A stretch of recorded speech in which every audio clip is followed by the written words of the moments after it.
Hello again and welcome back to another one. And today we have a couple of topics to cover, as it seems Eminem's latest verse on Gunz and Smoke continues to trigger fans and non-fans alike, and we are at a point where Kendrick Lamar hit a milestone and somehow Eminem is to blame. What? And we'll expand on this in a moment. Today we also have more that's centered on the Jay-Z lawsuit, and according to a latest report, Jay-Z just scored a huge win for now, after his accuser spoke to the press for the first time and her story turned out to be inconsistent, and we'll be exploring the details from the report and also Jay-Z's reaction aimed at her lawyer, and we'll get to this later. And today we have more from 50 Cent, who recently spoke on perhaps the most epic troll he's ever done when he bought front row tickets at a Ja Rule show that made headlines. And today we'll be starting with the latest from M from the United Kingdom. And a few hours ago, Curtain Call extended its record as the most certified hip-hop album in the country, as it was updated to 11 times platinum. And right now, as it stands, while the death of Slim Shady's platinum certification is still pending, every other single album he's released before now is certified platinum or higher in the United Kingdom. And moving on, it turns out that even M was blown away by the reported 200,000 fans at his last show. Check out a snippet that shows M also pull off the classic meme on social media. Mr. Motherfucker boy, that's first and foremost. And I am Salim Shadi. Okay, number two.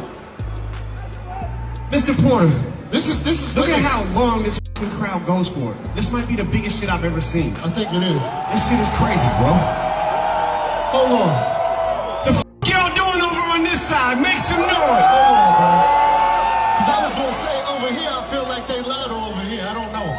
You feel like they're louder over there than over here? Yeah, but we gonna get to that. Okay. So no. And yes, Eminem's latest verse on Gunz and Smoke continues to split fans, and it is like a competition right now between the haters and the fans, a battle on who comes out on top with the most epic roast so far, as fans have been going off. M kinda needs to stop giving throwaway verses as features, cause the collab streak has been terrible. Can't be the same man writing Music to be Murdered by and the death of Slim Shady. And fans kept going, what the F was this verse on Snoop's song, for real? And while fans were cooking their GOAT rapper, the critics were also going off. This is really somebody's GOAT in reaction to the new verse, and boy, it seems the dead narratives are making a comeback. Everyone who thinks he's the GOAT doesn't even listen to hip-hop. Their favorite artist is normally rock or country, to which a user added, or just started listening to it. Even Eminem's prime music aged badly. Ain't trying to hear a 2000s edgy dude rap. And it is funny because while they are trying to point out that it is casuals who praise M, they end up outing themselves as the ignorant casuals in the process who clearly haven't listened to him for a long time, because you'd have to be either stuck in 2017 or painfully uninformed to still say his music aged badly in 2024. A simple "I don't listen to his music" would suffice, rather than peddling objectively false narratives when his old hits are still lighting up the charts. And now we are getting memes about M's reaction to the ruckus surrounding Gunz and Smoke. I'm gonna say it ain't for me.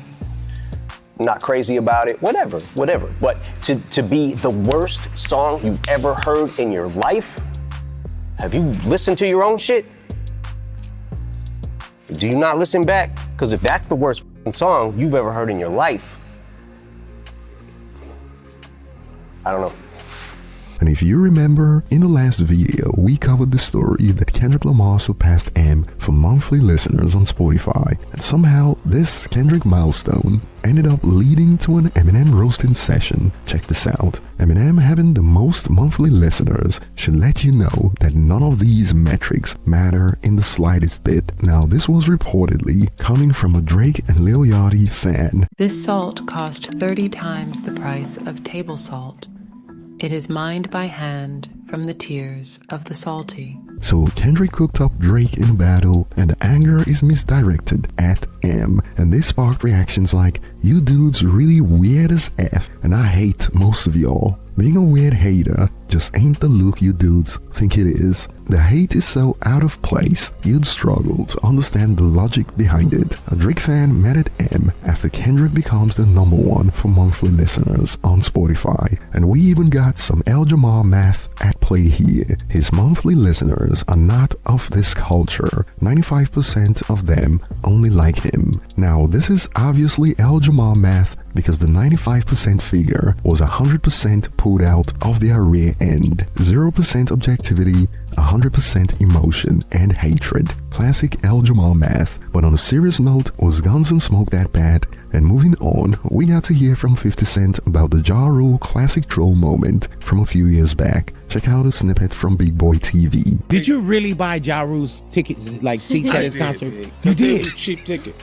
The tickets were very affordable. Right. They was on like StubHub.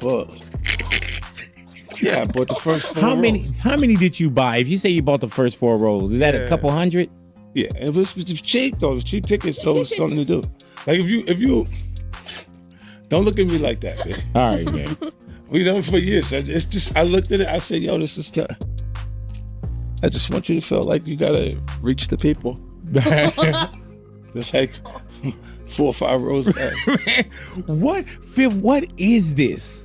That 2 decades later, it's still this. No, I mean it's not that big of a sacrifice for me. Now I've bought things that mean less to me. Right. Oh my gosh. That was fun. That was like watching it. Let me see the show and see the spaces are empty because they are reserved for someone else. They're not supposed to be sitting. That's brutal. That's so brutal, man. And I'd add that buying those tickets was a small price to pay in comparison to the marketing dollars it generated for 50 Cent at the time. It made mainstream headlines, and remember, 50 Cent includes his brands in his troll posts. And moving on, before we get to Jay-Z's Accuser, pretty much turning the tides in Jay's favor, we got to hear from Dame Dash about Jay-Z's allegations, and he believes Jay-Z needs corporate America to stay afloat, unlike Kanye West, and so the allegations are much more dangerous to Jay's brand if he does end up getting cancelled. Check out a snippet from American News Network. Well, this affects his reputation and this, that, and the third, and I'm like, if he goes through the trial, because when they say like a money grab, it's not a money grab to me. It's more like if somebody comes to me and says, yo, I'm accusing you of being a 13-year-old and you want to settle, it's like, that's unsettlable. If it didn't happen, I'm not settling that because it's like saying you admitted to doing something. That's an offer that you can't settle on some allegation like that. You got to take that to trial. So I don't think this lawyer came with the intention of thinking that, someone like Homeboy was going to settle. And then you have to actually prove it. So what happens is, and this is from my personal experience, first they try to dismiss it, but that never happens. It's just, to me, a procedure so lawyers get paid. And then you have to have discovery, and then there's the deposition. So there's where it could be problematic because either way, if this case goes forward, there will be a deposition. And that's where you can ask that person anything about anything, and that's where a lot of other things can happen. And you can't lie, because that's the purpose of a deposition, is if you say something that's not true and then they prove it, now your word is discredited. You impeach yourself. So that's the purpose of a deposition, to get you to say something on paper and say something different in the courtroom.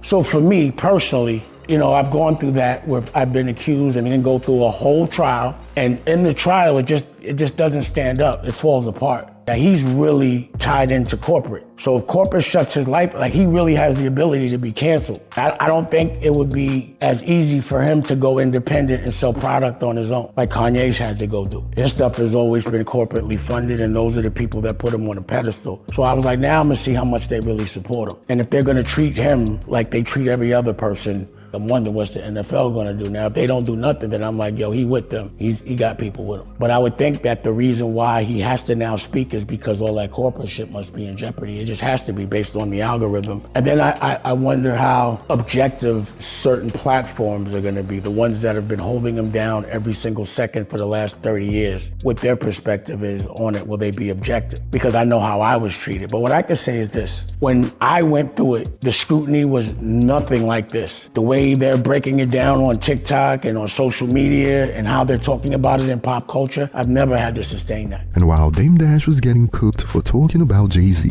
Jay's accuser spoke to the press for the first time. Check out a snippet from NBC. In addition to having autism, the woman says she suffered a head injury. The night of the 2000s VMAs, she says a friend drove her from Rochester, New York to Manhattan, a more than 5-hour drive. Her attorney provided NBC News with the name of the friend who has since died. The woman says she spoke to Combs's limo driver who offered her a ride to an after party. I stumbled upon Diddy's driver, who told me that I was exactly what Diddy was looking for. What did you think when he said that to you? I thought it meant that I was just pretty. She went to a White House, she says, where she spoke to musicians Benji Madden and his brother. I'm talking to Benji Madden about his tattoo because, I have about his tattoo that's the Last Supper because I have a religious background. So it was just something to talk about. In a statement to NBC News, a representative of the Maddens confirmed that they did not attend the 2000 VMAs and that they were on tour in the Midwest at the time. At the after party, she says she had a drink that made her feel woozy. Then she says Combs and Carter took turns her while a female celebrity watched. Jay-Z comes in and he at that point I was fighting, trying to get away from him, and he put his hand over my mouth and told me to cut the After the alleged, she says she ran to a gas station where she called her father, who picked her up and drove her home. We rode home in silence. He didn't ask me what happened. He didn't ask me what I did or where I was. In an interview with NBC News, her father said he could not verify the claims. Quote, I felt like I would remember that, and I don't.